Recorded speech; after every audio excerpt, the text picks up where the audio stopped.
보겠습니다. 16장 17절.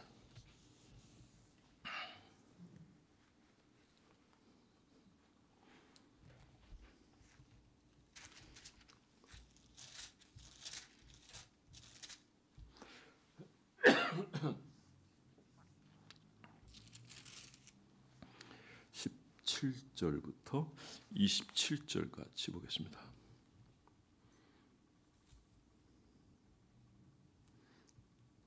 자, 17절부터 27절까지 시작.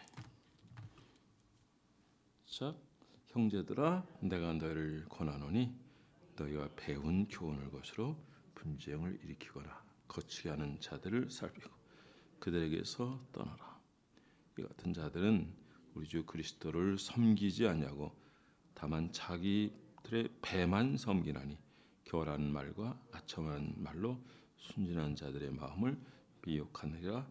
너의 순종함이 모든 사람에게 들리는지라. 그러면 내가 너희로 말미암아 기뻐하노니 너희가 선한 데 지혜롭고 악한 데 미련하기를 원하노라. 평강의 하나님께서 속히 사단을 너희 발 아래에서 상하게 하시리라. 우리 주 예수의 은혜가 너에게 있을지어다.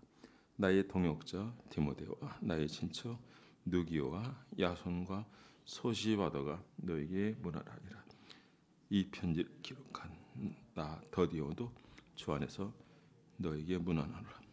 나 온 교회를 돌봐주는 가이오도 너에게 문안하고 이 성의 재무관 에라스도와 형제 구아도도 너에게 문안하노라.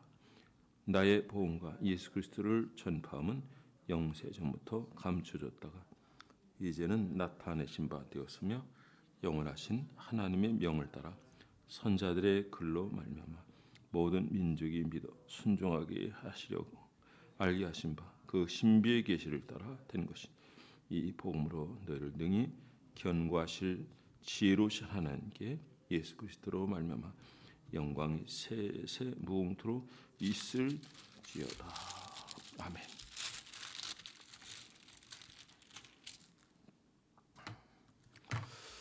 자, 오늘 말씀 통해서 19절 말씀이 우리 제목이 되겠습니다. 한번 19절 다시 한번 보겠습니다. 19절 시작. 너희의 순종함이 모든 사람에게 들리는지라. 그럼 내가 너희에게 말미암아 기뻐하니 너희가 선한 데 지혜롭고 악한 데 미련하기를 원하노라. 자, 오늘 선한 데 지혜롭고 악한 데 미련하기를 원하노라. 선한 데 지혜롭고 악한 데 미련한 여러분들 되기를 주의 이름으로 축원합니다. 자, 여기서 19절 말씀은 좀 대조적인 게 바로 앞에 있어요. 짧은 말씀이지만 이방인이 사도 바울의 선 사역의 대상이었죠. 그들이 복음을 받기를 거절해서 이방인에게 복음을 이제 전하게 되는 상황이었어요. 그러니까 유대인이 복음을 먼저 들어야 되는 상황인데 그들이 거절을 했어요. 그래서 이방인에게 복음 전파되 이런 상황이 되는데 지금 여기는 현재 로마 교회입니다. 로마 교회. 로마 교회에 대해서 기록이 되어 있고 신앙의 모든 우리가 가지는 그 여정을 지금 로마서는 전체 다 규명해 주고 있어요. 그러니까 우리가 로마서를 쭉 읽어보면 어떻게 살아야 될지를 알게 돼요. 우리가 어느 과정에 와 있는지도 알게 돼요. 자, 오늘 본문에는 당시 이단들이 아주 특세했어요. 이단들은 어느 시대든지 있어요. 그런데 요즘은 이단을 정말 이단으로 정확히 판단하고 정확히 규정을 하면 좋은데 그렇지 못한 부분이 다수 있어요. 제가 알기로는 어떤 한 부분이 또 한 교회가 굉장히 큰 부흥을 이루고 굉장히 확장성이 높으면 주변에 있는 사람들이 자기 교인들이 그리 갈까봐 경계심에 있어서 계속 막 별 얘기를 다 해요. 근데 어떤 한 그 부분만 아니라 많은 부분이 자 이런 사람들은 배가 중심인 사람, 배를 섬기는 사람이라고 그랬어요. 그러니까 우리는 우리 신앙적 삶이 근거가 뭔 걸 알아야 돼요. 바로 주님이시고, 그리고 주님이 우리를 부르셨고, 그리고 그 부르신 가운데 우리가 믿음으로 살아가야 되잖아요. 그렇죠? 예, 그렇다면 배가 중심이 돼서는 안 돼요. 내가 삶의 주체자가 되어서도 안 돼요. 하나님 일을 생각하고 하나님의 뜻을 가져야 됩니다. 그러면 오늘 우리가 하나님의 뜻, 하나님 일은 뭘까요? 그거는 복음 전파예요. 교회는 이 선교적 사명을 망각한다면 교회는 교리에서 역할을 잘 감당할 수 없습니다. 자, 오늘 이 교회를 매우 중요시해요. 내 교회를 이곳에 세우리니 음부의 권세가 이기지 못하리라.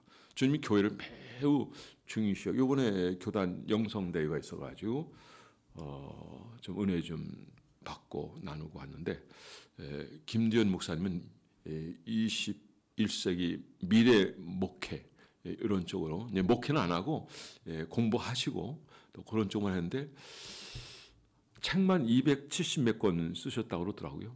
오는 길에 제가 좀 책도 사고 그랬는데 우리가 보지 못했던 그 교회론에 대한 거를 잘 정리한 것 같아요. 물론 가문 잡고 또 공부를 했기 때문에 이제 알고 그렇긴 하지만, 그러나 우리가 교회를 너무 뜸뚱하지 않았는가. 교회를 에베소 4장 11절 말씀도 직분자를 세운 것이 뭐냐, 봉사하며 일하며 섬기기 위해서. 그 다음에 12절은 주님의 몸을 세워, 이 교회거든요. 교회. 여러분들은 교회를 섬기는 여러분이 되었다는 것에 대해서 최고의 자부심과 어떤 자랑스러운 마음을 가진 여러분 되기를 주님을 축원합니다. 이 자체는 주님의 몸이라고 그랬어요. 그러니까 교회를 통해서 주님이 일을 하는 거예요. 주님의 일이 뭡니까? 주님은 독자적으로 행동하지 않으셨다는 거 우리가 복음서에도 나타나고 요한복음에 나타나고 또 여러 군데 분명히 명시하고 있습니다. 나를 보내신 이의 뜻을 따른다. 결국은 그 십자가 지는 일이거든요. 이게 아브라함의 맹세고, 이것은 이제 새 언약으로 연결돼요. 과거에는 세례를 할례를 받았지만 지금은 이걸 세례로 바뀌었다 보면 좋아요. 세례로 바뀌었다 보면 좋고, 또 이 할례라고 하는 것은 표면적 유대인이 유대인이 아니라 이면적 유대인이 유대인. 할례는 마음의 할지니, 결국 세례로 신앙 고백하는 것입니다. 자, 어쨌든 우린 오늘도 마찬가지지만 당시의 상황도 많은 유혹이 있고 많은 번거로움이 있고 배만 위하여 일하는 자들. 자, 교회도 하나님의 일을 하는 사람은 다 똑같은 마음을 가지고 똑같은 잘 가지고 겸허하고 겸비하고, 그리고 하나님을 높이고 교회를 온전케 하고, 그래서 성도를 돌보며 그리고 자기 역할을 잘 감당해야 되는데, 물론 그렇게 하는 분들이 참 많지만 더러 배만 위하는 자가 있다. 오늘 여기 그 내용이 나오잖아요. 자, 우리 한번 17절을 다 함께 읽어보겠습니다. 17절 시작. 형제들아, 내가 늘 권하니 너희가 배운 교훈을 거스려 분쟁을 일으키거나 거치하는 자를 살피고 그들에게서 떠나. 분쟁을 일으키고 거치는 자들에게서 떠나라. 이들은 복음을 위한 게 아닙니다. 아버지의 뜻을 따른 자들이 아닙니다. 자, 이런 자들은 어디나 있어요. 어느 공간에든지 있다는 걸 하셔요. 그러면 그들에서 어떻게 해야 되냐? 오늘 설교 제목처럼 어떻게 해요? 지혜로워야 돼요. 선한데 지혜로워야 돼요. 악한데 어떻게 해야 돼요? 밀어놔라, 이렇게 나와 있어요. 네, 밀어놔라, 이거 제가 설교 좀 잠깐 했지만은 원어를 좀 찾아보니까 이게 비둘기같이 순결하래요. 그러니까 그런 악한 일이 있다 할지라도 우리가 뭐 다짜고짜 해가지고 우리가 지혜롭게 해서, 물론 그거를 다 처리하고 간파하고 해서 때려 부시고 그러면 좋겠지만은, 근데 거기서 그 과정 속에서 휩쓸지 말고 우리가 더러워지지 말고 혼합되어서 부정된 모습을 취하지 말고, 미련하는 자체는 여기 보면 비둘기같이 순결하라는 뜻이에요. 비둘기는 한마디로 얘기하면 욥에 대해서 주님 인정하신 것 같아요. 욥은 어떤 사람이었어요? 순전한 사람이다. 이 순전하다는 것은 불순물이 전혀 섞이지 않은데, 비둘기라는 것은 상징적인 동물로 그 순결을 상징하거든요. 또 이 비둘기는 그 인꼬 부부라는 표현을 우리가 쓰는데 한 번 그들이 짝지면요 평생 간다고 그래요. 여러분들도 가정을 이루고 평생 갈 수 있는 여러분 되기 바랍니다. 그래도 감사해요. 배만 위하고 또 분쟁하고 자기 어떤 목적을 위해서 살아가는 사람, 그리고 거기에 좀 그 뜻을 이루지 못한다고 한다면 과감하게 배반하고 사람도 아주 마음에 상처를 주고 공동체를 파괴하는 그런 사람들인데, 우리 그리스도인들은 그렇게 하면 안 돼요. 우리는 주님이 기뻐하시는 일을 행해야 돼요. 주님이 뭘 원하시는지 알아야 돼요. 자, 이거를 우리가 알 수 있는 건 하나님 말씀을 늘 묵상하면 가까는 거예요. 사실 저도요 완전하지 않아요. 그러니까 저도 연구하고 공부하고 또 설교 준비도 하고 또 배울 수 있는 기회가 되면 또 배우고, 여러분들도 마찬가지입니다. 우리를 그렇게 바르게 세워갈 수 있는 것은 바른 교훈이에요. 바른 교훈. 하나님 말씀을 통해서 그런 교훈을 우리가 들을 수 있게 되고, 이 복음은 결국 복음이란 용어를 통해서 이거는 기쁜 소식이에요. 뉴 앙겔리온. 그리고 이거는 우리의 영혼을 살리는 거고, 예수를 믿음 말미암아 우리가 천국 가게 하는 것이고, 천국 가기 전까지 이 땅의 삶을 어떤 삶을 살아야 될지를 얘기하는데, 이 로마서에서 보면 이 내용을 다 얘기하고 있어요. 자, 로마서 12장 말씀에 거룩한 산제사들이라고 했잖아요. 이건 삶 자체가 거룩하고 성령 충만한 삶을 살고, 오늘 여기 말한 것처럼 선한데 지혜롭고, 선한데 지혜로라는 거 말 그대로 여러분들이 들리는 그대로예요. 지혜로운 삶을 살아. 그럼 가장 지혜로운 삶을 사는 분이 누굽니까? 바로 예수님. 그러니까 항상 어떤 사건, 환경 만나면 예수님 같으면 어떻게 하셨을까 생각하고, 그리고 예수님을 잘 닮은 사람들, 과거에 이렇게 오늘 사도 바울을 오늘 본문에도 기록했지만 바울이 어떻게 변화되는가, 담에서 주님을 만난 이후에 그런 완전히 주님의 사람으로. 자, 이런 모습을 보면 야, 우리가 무엇을 위해서 살아야 될지, 또 어디에 영향을 받고 어떻게 어떤 자세로 살아갈지 오늘 본문 짧은 말씀이지만 아주 명백히 보여주고 있습니다. 우리 스스로 넘어지고 우리가 잘못된 길로 빠지게 되는 것도 간단해요. 자, 그런 부분에 대해서 우리가 전혀 경각심이 없고요. 그냥 쉽게 받아들이는 그런 경우예요. 그러나 우리가 이런 이단들에 대해서 우리가 분명히 경계심을 가져야 돼요. 그리고 연구도 하고, 자, 여기는 이제 제가 볼 때는 이단이 아무도 없어요. 가끔 이제 인사를 시킨대요. 제가 아는 어떤 교회는 신천지시죠? 아니면 신천지십니까? 그러면요, 예, 진짜 신천지가 들어왔잖아요. 그러니까 어떻게 알았지? 화를 내면 성질을 내면서 나간대요. 여기는 이제 한번 해볼까요? 옆에 사람이 한번 신천지입니까? 아니야. 우리 그리고 여러분들은 좀 총명하고 똑똑해서 뭐 신천지도 벌써 다 잡아내더라. 그러니까 그래 신천지면 어떠냐 이런 사람이 옛날에 있어서 이 암흑에 아니 외모로 봐서 여성스럽고 참 괜찮아 보였는데 신천지에 빠졌단 말이죠. 우리는 그 사람을 보면서 신천지는 괜찮은 거. 목사들도 빠지는데 뭐. 그러니까 잘못된 이단에 빠면 특히 이 때는 영지주의가 사람들을 현혹시켰단 말이에요. 그노시스라고 그래요. 그노시스. 한번 발음 한번 해보세요. 그노시스. 이게 영지주의예요. 그러니까 이거는 요즘으로 얘기하면 여호와 증인에서 이걸 따로 있단 말이에요. 여호와 증인. 거룩하신 하나님이 어떻게 더러운 육체를 입을 수 있느냐 이렇게 표현하거든요.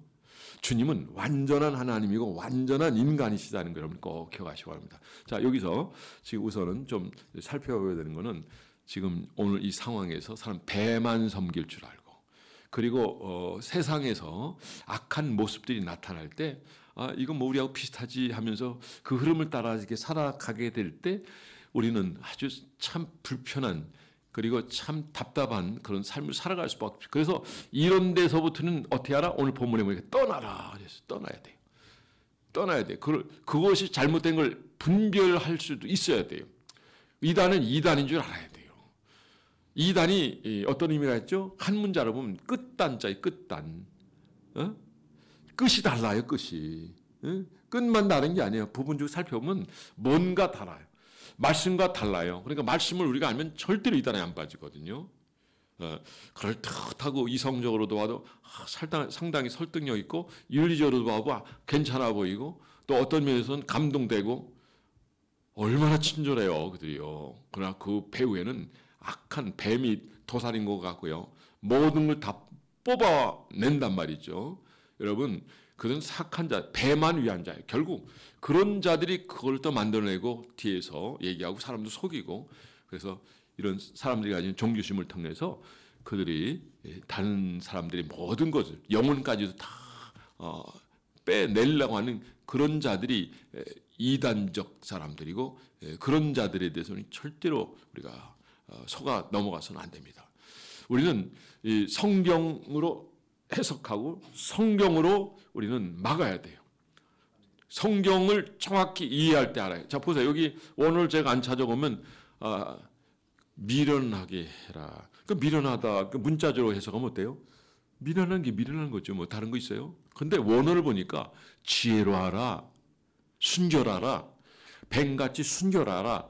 그러니까 불순물에게 섞이지 않아야 된다는 거예요. 저들이 소리내고 덤벼들 때 우리도 똑같이 소리내고 덤벼들면 똑같은 사람 되는 거죠. 그러니까 뭔가 좀 지혜로워야 돼요. 똥이 무서워서 피합니까? 그렇지 않죠?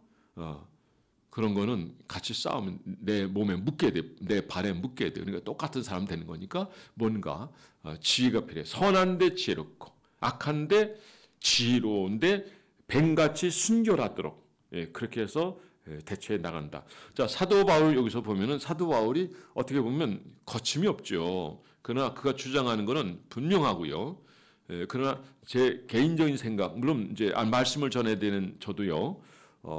전할 때는 동의를 구하고 또 합리적이며 또 충분히 받아들일 수 있을 만큼 자, 대화가 되고 또 용납이 될 수 있으면 좋겠어요. 여러분 가정에서도 마찬가지고 또 어떤 기관에서도 마찬가지, 직장에서도 마찬가지예요. 직장의 어떤 오너가 사람들에게 전혀 설득이 안 되고 자기 얘기만 한다 그러면 얼마나 속이 뒤집어지겠어요. 그렇죠? 그러니까 그런 거는 대화를 위해서 충분히 자료도 준비하고 그리고 그 사람 입장에서 눈높이로 다가서서 대화가 될 수 있도록 또 우리가 그 사람을 설득하지 못하고 대화가 안 되면 또 한번 기회를 봐서 다시 한번 노력하는 이런 수고가 있어야 되지 않겠는가. 우리가 우리 자녀들 잘 몰라요. 저희 자녀도 잘 몰라요. 대화하면 알잖아요. 옛날 우리 어른들하고요. 우리 아버지 때 또 틀려요.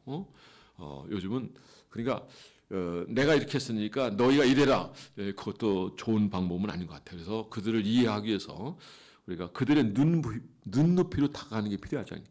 그래야 우리는 세대 차이를 느낄 수 없다고 생각. 그러면 대화가 이루어지게 되는 거예요. 근데 나는 이것만 고집하고 내 자녀는 이렇다 해가지고 그냥 일방적으로 나가게 되면 그 평행선을 달 수밖에 없죠. 그러면 대화도 안 되고요. 의논도 안 되고 전혀 소통이 안 된다 이렇게 돼요. 그리고 소통을 하기 위해서는 어떻게 됩니까? 우리는 서로 알아가려고 하고 또 낮아져야 된다. 또 약속한 것은 분명히 지키고. 자, 우리는 대화할 수 있는 가장 중요한 소통거리가 있어요. 그거는 말씀이에요. 말씀. 하나님 말씀은 하나의 온 인류가 주님을 영접한 자들이 가지고 있는 텍스트예요. 여러분 텍스트가 같으면 지구 반대편에 있는 사람들도 소통이 가능해요. 이게 텍스트라니까요. 천국 백성이 보고 늘 읽고 또 이 말씀으로 살아야 될 말씀. 자, 과거 영지주의자는 배만 위한 자들이고 악한 자들이었다고 오늘 본문은 기록해 주고 있어요. 그런데 오늘 여기 뒤에 보니까 뭐라고 얘기했습니까? 우리 한번 19절 다시 한번 읽어봅니다. 19절 시작. 너희의 순종함이 모든 사람에게 들리는지라. 여기까지. 너희의 순종함이 모든 사람. 그러니까 배만 위한 사람들 그리고 자기가 주관자가 되어 그 일을 처리하고 그 문제를 해결하려고 하는 이런 사람들 그리고 고집스럽게 그 일을 밀고 나간다면 얼마나 많이 부딪히겠어요. 그런데 하나님 말씀에 순종한 사람, 하나님의 뜻을 언제나 생각하는 사람, 그리고 참아 기다리고 겸비하고 그리고 때를 잘 분별해서 지혜롭게 살아가는 이런 사람이 참 하나님의 사람이다. 저는 분명히. 그러니까 우리 여기서 이 말씀을 보면서 자, 사도 바울이 참 지혜롭다 생각해요. 그는요, 그가 목소리도 그렇고 주장이 분명한 사람이에요. 성경을 보면 알죠. 로마서 쓴 내용을 보세요. 그렇다고 이 사람이 틀린 얘기는 안 하죠. 물론 그도 틀린 적은 있죠. 그렇죠? 그러나 담에서 만난 그런 주님의 경험을 통해서 그가 놀라운 삶을 살아가죠. 부활 신앙으로 살아가고 있는 걸 보고, 그리고 어떤 게는 거칠기도 하고 어떤 때는 소신이 분명하기도 하고, 그러나 자기를 위하고 배를 위한 게 아니라 하나님을 위해서, 하나님의 영광을 위해서 아버지 뜻을 이루는 그런 삶을 살아가니까 여기 누구에게 문 하나, 누구에게 문 하나, 그리고 사도 바울이 주변에 이렇게 대피를 보통 해요. 대피를. 그러니까 사도 바울은 다 대피를 했어요. 그 눈도 안 좋아요. 저도 이제 눈이, 오늘 안경을 안 가져와가지고 지금 뭐 원고는 가져왔지, 원고도 잘 안 보이고 그러는데, 어쨌든 그래서 저는 이게 있는 거거든요. 이게 참 좋은 것 같아요. 또 집사람한테 얘기하면 또 그러니까 오늘 좀 제가 설교를 짧게 하려고 올라왔는데 이 말은 기대해도 좋습니다. 자, 사도 바울은 갈라디아서를 쓴 거를 보면 그가 갈라디아에서 뭐라고 썼습니까? 갈라디아서에 그가 글씨를 크게 쓴 것을 표현한 글이 있어요. 표현을 했어요. 자, 6장 11절. 내 손으로 너에게 이렇게 큰 글자로 쓴 것을 봐라. 갈라디아는 사도 바울이 직접 썼어요. 근데 나머지는 다 대필이에요. 그러니까 많이 힘이 들죠. 그래도 이렇게 주변에서 이렇게 헌신자들이 있어요. 사도 바울에서는 그러니까 그 길을 바로 걸어가니까 그런 동역자를 붙여준다고 저는 생각해요. 그러니까 우리는 누구를 원망할 것도 없고 탓할 것도 없어요. 심은 대로 거둔다고 보면 돼요. 그러니까 우리가 누가 우리에게 있어서 이래쿵 저래쿵 때로는 힘들기도 하거든요. 근데 그걸 가만히 돌아와 보세요. 나는 완전하지 않아요. 그리고 하나님께서 나에게 이런 협력하지 못한 것을 고치시기 위해서, 사랑이 없는 걸 고치기 위해서, 배려와 또 섬김과 나눔의 이 삶을 우리가 잘 살지 못하는 걸 고치기 위해서 하나님께 그런 사람을 우리를 통해서 자극을 준다고 보면 돼요. 자, 이럴 때 배만 위한 사람이 아니라 우리가 사도 바울처럼 내가 너를 사랑함으로 물질을 허비하고 내 영혼을 허비하고 내 목숨까지 허비한다라고 했던 이런 선한, 정말 주님의 모습을 닮은 참 목자인 이렇게 아름다운 사도 바울은 우리가 충분히 주변 사람들의 큰 깊은 감동을 주기에 충분하다고 생각해요. 사람을 알아요. 그리고 고마움을 알아요. 여러분 인생의 삶을 살면서 고마운 건 분명히 고마움을 좀 알았으면 좋겠어요. 여러분 부모에 대해서, 심지어 자녀에 대해서도 마찬가지고 또 주변의 친구에 대해서 마찬가지고, 이게 제일 좋은 답인 것 같아요. 내가 그 자리에 있어서 나는 즐겁고 행복하다. 자, 자녀 보세요. 얼마나 우리에게 기쁨을 주고 즐거움이니까 때로는 아픔도 주고 상처도 주지만, 아빠가 자꾸 옛날 얘기를 해요. 속이 뒤집어지지 그러면. 그래도 어쨌든 부모 입장에서는 부모가 잘 되기를 바라는 마음에서 어떻게든 알려고 하지만, 그런데 다른 시대를 살아왔기 때문에 서로 간에 하나님 말씀을 정말 늘 말씀만 붙들고 살아가고, 말씀이 그냥 텍스트가 돼가지고 온전히 말씀으로 영적으로 무장돼서 성숙한 자리에 간다고 한다면 저는 이 간격이 상당히 줄어들 거라고 생각해요. 말씀으로 하나 된 여러분 되기를 바라고, 그리고 성령 충만한 여러분 되기 바랍니다. 우리 아까 로마서에 대한 얘기를 했지만 로마서 자체는 사도 바울이 우리 신앙의 여정을 그대로 적어준 부분이에요. 그리고 우리가 이걸 몇 번 읽고 또 읽고 또 읽으면 신앙생활은 이런 거다라고 얘기할 수 있어요. 그리고 우리가 성경을 전체적으로 쭉 살펴보게 되면 신앙생활의 그 묘미와 아름다움과 그 깊이와 높이와 넓이를 알게, 특히 하나님 사랑을 알게 되고 교회가 어떤 존재인가를 알게 되고, 그래서 교회를 더 사랑하게 되는 거죠. 주님의 일련의 모든 과정은 교회를 사랑하는 행위고요. 그리고 우리를 사랑하는 그 자체는, 이것은 새 언약이라는 것이고 이걸 이루신 겁니다. 그리고 이것 성령 충만함으로 인해서 우리가 주님의 뜻을 이루어가는 삶을 살 수 있어요. 그러니까 우리의 이 신앙적 성숙한 삶은 결국 주님을 의지하는 것이고 주님의 신으로 가는 겁니다. 여러분, 주님의 신으로 충만한 여러분들 되기를 주의 이름으로 축원합니다. 자, 마지막에는 사도 바울이 축복의 메시지를 전합니다. 바울이 여기서 복음에 대해서 다시 한번 얘기해요. 내가 이방인의 사도로 부름을 받았으나 유대인에 대한 그런 좀 섭섭한 마음도 있겠지만 아쉬운 마음이 있어서 그래서 그들에게 복음을 전하고자 하는 간절한 기대와 그런 소원이 있는 걸 볼 수 있어요. 자, 그는 이방인이 가서 복음을 전하지만 그러나 유대인에게 복음을 처음 했는데 거절했잖아요. 잡아서 죽이려고 했잖아요. 결국 그들에 있어서 로마로 가게 되잖아요. 그건 죽으러 가는 거예요. 결국 순교자의 길을 걸어가지만 그러나 결코 후회함이 없고 결국 로마가 복음화되잖아요. 지난 시간에 살펴봤지만 13명, 20 몇 명이 기록됐는데 그 중에 13명이 로마 황실에 관계된 사람들이에요. 요즘은 세상에서 좀 뭔가 가지고 있는 사람, 힘께나 있는 사람들. 자, 힘께나 있다고 그걸 자랑할 게 아니라 우리가 그런 자리에 있을지라도 그 모든 힘과 권력과 재물과 이런 것들을 하나님의 말씀을 따라서 주님의 기뻐하는 뜻을 따라서 순종할 수 있다고 한다면 이 사람은 최고의 사람이라고 저는 생각해요. 최고의 사람이 되길 바랍니다. 네, 최고의 사람. 너희는 먼저 그 나라와 그 의를 구하라. 그럼 이에 모든 것을 너에게 더해 주시라 그랬습니다. 자, 선지자는요 하나님의 뜻을 그대로 전하는 사람, 프로페테스라 그래요. 프로페테스. 자, 먼저 유대인이고 다음 이방인인데 어쨌든 이런 일련의 과정을 통해서 그가 이방인의 사도가 되고 결국은 그가 순교까지 하는 자리까지 가고 있습니다. 사실 그는요 모든 민족의 복음을 전하고자 했던 그 마음이 아주 간절했습니다. 그리고 이것이 역시 그가 생각할 때는 아시아였지만 그런 하나님께서 유럽 쪽으로 마케도니아로 복음이 전파되게 하시고 그 다음에 그 복음은 확산되었습니다. 요즘 핸드폰 같은 거 어디서 터뜨리죠? 처음에 신제품 맨하탄, 뉴 이런 데 하잖아요. 저기 대전에서 안 한단 말이에요. 대전에서 그렇게 해본 적이 없어요. 대전도 좀 대전 그래도 자랑할 게 있어요. 뭐가 있죠? 평강교회가 있잖아요. 유빈이가 있잖아요. 난 유빈이가 행복해요, 이간. 믿거나 말거나. 자, 여러분 있어서 행복한 거예요. 우리 권사님 참 어려운 일을 당했지만은 내가 권사님 그 전에 안 쓰던 글을 썼어요. 정말 믿음 생활 잘 하시다가 이렇게 천국의 유업을 받게 하시고 그러나 혈육의 정을 나눴기 때문에 얼마나 그 아픔이 있고 상처가 크겠어. 어쨌든 하늘의 소망으로 잘 이겨내기를 위해서 기도한다고 하는 그 문자를 썼는데 누구는 그렇게 우리는 왜 안 해? 그런 말 하지 마세요. 하여간 동일한 마음을 가지고 있고 어쨌든 설교를 준비하기 앞서서 먼저 제가 그걸 쓰고 이제 말씀을 잠깐 준비하겠는데 우리는 모두가 다 그런 사람이라는 걸 알아야 돼요. 우리 옆 사람 한번 인사해. 당신이 있어서 내가 행복합니다. 그렇다고 옆에서 당신이라고 그러지 말고 집사님, 권사님. 다시 한번 시작. 당신이라면 건방지다 그래.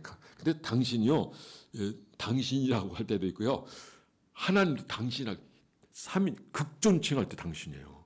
근데 싸울 때도 당신이라거든요. 이거 당신이 그랬잖아 그러잖아. 그렇지만 우리 그리스도인들은 사람들이 좀 어리석고 때로는 미련하고 때로는 실수때도 정말 주님 대하듯이 극진히 대하고 또 섬겨드리고 잘 되길 바라고 또 중기도 기도하면 그대로 기도가 기도 역사는. 근데 오늘 어제 그런 얘기를 제가 들었어요. 이거는 이제 우리끼리 얘기지만 이거 얘기하고 마지막으로 하고 마치겠어요. 학교에서 강의만 하던 분이 어떻게 목회를 좀 하게 됐어요. 한 20명 하게 됐나 봐요. 근데 귀신 들린 사람이 일어나가지고요, 너는 뭐냐고 막 소리를 질러 내려가지고 마음이 쪼그라들어가지고 그러니까 목회자가 그렇게 부럽고 참 존경스러운 거예요. 그 다음에 제가 아는 그 목사님 그랬다는 거예요. 교수님, 그냥 예수 이름으로 나사렛 예수를 물리치라고요. 귀신아 물러가라 이렇게 하라는 거예요. 근데 막상 그 상황이 되니까 초죽음이 돼가지고 말이 안 나오더라는 거죠. 이건 해본 사람이 하는 거예요. 해본 사람이. 그러니까 우리가 말씀을 쫙 무장하고 또 반복하고 무장하고 이게 학가다 교육이에요. 그러니까 말씀을 늘 읽으세요. 늘 가까이 하세요. 이것이 우리 생활 속에 누가 탁 치면 옛날 버스 차장 막 밀어넣잖아요. 우리가 그 시대에 살고 우리 젊은이들 모르죠. 요즘 너무 편하죠. 요즘 애들도 안 나가지고 뭐 교실에 몇 명 앉아있다. 옛날은요 간반에 90명이 90명. 90명 누가 그러는데 내가 90명이 내 꼴찌했다 그러는 사람이 있더라고. 공부를 안 해서 하면 다 1등도 할 수 있는 가능성이 있어요. 예. 자, 그렇다 할지라도 우리는 툭 치면 딱 나올 수 있어요. 툭 치면 예수가 나와야 되고, 툭 치면 하나님 말씀이 탁 터져나오고 지혜의 말을 할 수 있는 사람이. 그러면 말씀으로 무죄, 늘 말씀을 가까이 돼요. 여러분 하루에 아무리 못 읽어도 5장 이상 읽으시고요. 좀 말씀이 좀 달콤하다 생각하면 또 꿀송이보다 더 달다라고 느껴지면 좀 길게 해서 하루 종일도 읽고 며칠도 읽고 말씀 쭉 읽어나가면 내 마음의 말씀이 계속 들어와요. 하나님 음성이 들리기 시작해요. 할렐루야. 하나님 말씀을 가까이 한 자가 귀한 자여, 그를 통해서 하나님 위대한 역사가 있는 줄 믿으시고. 사도 바울이 이런 사람이에요. 그러니까 사도 바울은 때로는 물론 소신이 있고 분명한 복음적 메시지를 전하는 거기 때문에 여기는 누가 탓할 사람이 없어요. 그렇죠? 그런데 주변에 이렇게 사람들이 많아요. 대필해지고. 그래서 사도 바울에서는요, 전 재산도 내놓을 사람이 있고요, 눈이라도 빼줄 사람이 있고요, 사도 바울이 원한다면 못할 게 없어요. 저는 여러분들이 요구하는 건 없지만 내가 뭐 달라 그러면은 다 줄 것 같아. 예? 믿거나 말거나. 아멘을 안 하시네. 아멘 하면 꼭 줘야 되니까 그러나. 내가 지난주 설교 중에 한번 얘기했잖아요. 어떤 목사님이 얘기했더니 나는 우리 교인들이 한 100년쯤 그런 사람이 없다. 100명쯤. 지난번에 예루살렘 갔다 왔잖아요. 그 교회 신자지만은 그 기다리는 사이에 거기에 좀 재정 있는 분이 계속 같이 갔어요. 장로님 한 분이. 이분이 이제 요즘으로 말하면 하나님 은혜를 주셔서 옛날 생선 토막 자르던 분이 거부가 돼서 거부가. 참 큰 돈을 많이 벌게 됐는데 이분이 그 30몇 명 가는데 좀 본인이 섬겨야 될 자리는 다 섬기더라고. 너무 귀하고 너무 아름답고 모든 이들이 그거 가지고 그거 가지고 돈 있다고 잘난 척하는 거야. 그런 사람 아무도 없고요. 순수하게 겸손하게 섬기니까 그거 자랑하지 않고 최선을 다해서 섬길 수 있을 때 섬기려고 하니까 다 알아주는 거예요. 너무 고맙고 감사하고요. 그 1인당 한 10만 원 이상 하더라고. 이를테면 그 쉬는 공간에. 그래도 그분이 그 비용을 다 대. 그럼 얼마예요 그게? 30명이면 300만 원이 넘잖아요. 그 몇 차례 있는데 그걸 다 감당하더라고요. 돈이 있어서가 아니라 그 섬기는 마음, 이거는 그리스도를 닮은 모습이라고 생각해요. 사도 바울의 이런 주와 복음과 하나님 영광을 쓰임 받고자 하는 이런 자세를 사람들이 알아요. 그러니까 사도 바울이 먼저 이렇게 주변에 이렇게 그냥 헌신자들이 부는 거예요. 대필할 사람, 재정적으로 또 그를 위해서 중비기도 하는 사람으로 막 눈물 흘리면서 이런 사람. 여러분들도 그렇게 하나님의 일을, 하나님 나라에서 교회를 위해서 그렇게 쓰임받은 여러분 되기 바라고, 이런 분들에 대해서는 하늘의 약속이 분명히 이루어질 겁니다. 여러분 그 상급을 다 받아 누리는 저 여러분 되기를 주 여러분 축원합니다. 결론을 맺겠습니다. 우리 이 세상 살아갈 때 선한 일에 대해서 좀 더 고민도 하고 더 기도도 하고 또 말씀을 쭉 읽다 보면 참 놀라운 거는 우리가 엉뚱한 것 다른 거 봐도요, 참 어떤 사건을 만나면 그 말씀을 통한 지혜가 오늘 현장에서 주어진다는 것. 이거는 여러분 누구나 경험하게, 말씀을 좀 읽어본 분들은 다 경험하게 될 거예요. 이 말씀은 상황이 나는데 희한하게 오늘 삶에 그대로 연결된다는 거예요. 할렐루야. 자, 그렇게 말씀을 가까이 하시고, 그래서 선한 일에 지혜롭게 하시고, 또 악한 일에는 어떻게 비둘기처럼 순결하게 싸우지 말고, 또 우리가 그런 상황을 맞이할 때 우리가 더러워지면 안 됩니다. 그래서 우리가 주님의 사람으로, 주님의 종으로서 선한 목자 되신 주님을 닮아감으로 우리가 멋진 그런 결과를 만들어낸다 한다면 주님이 우리로 인해서 하나 영광 받으실 줄 믿으시오. 결국 우리예요, 우리. 우리가 어떤 사람이냐, 어떻게 행동하느냐, 어떻게 순종하느냐, 어떻게 주님을 따르냐. 여러분 사막이 거기 비가 잘 안 와요. 왜 안 올까요? 사막이 비가 오려면 사막 자체 물이 있어야 그런 거예요. 그러니까 바닥 자체가 물이 없으면 내릴 것도 없어요. 올라가는 게 없으니까 내린 게 없는 거예요. 그러니까 우리가 하나님 앞에 헌신하고 아름다운 모습으로 살아갈 때 위에서부터 올라간 것들이 있는데 내려질 때는 하나님께서 풍성하게 내려주신 하나님. 그러니까 감사한 마음을 가질 때 하나님은 감사하는 자에게 베푸신 그 복이 있어요. 감사가 없다? 올라갈 게 없으니까 내려올 게 없는 거예요. 그래서 기적은 언제 나타나는가 하면 그전에 제가 말씀드렸지만은 올라가는 게 있어야 또 내려오는 게 있을 때, 그때 만날 때, 이때 폭발을 일으켜요. 이때 많은 기적을 미라클을 경험하게 될 줄 믿습니다. 오늘 이 말씀을 통해서 하나님의 사람으로 더욱 여러분의 삶이 빛나고 영광되기를, 그리고 무엇보다도 한 영혼을 구원하는 데 있어서 귀하고 아름답게 쓰임만 여러분들 되기를 주 이름으로 축원합니다. 기도하겠습니다. 이 말씀 생각하면서 우리 잠깐 기도하겠습니다.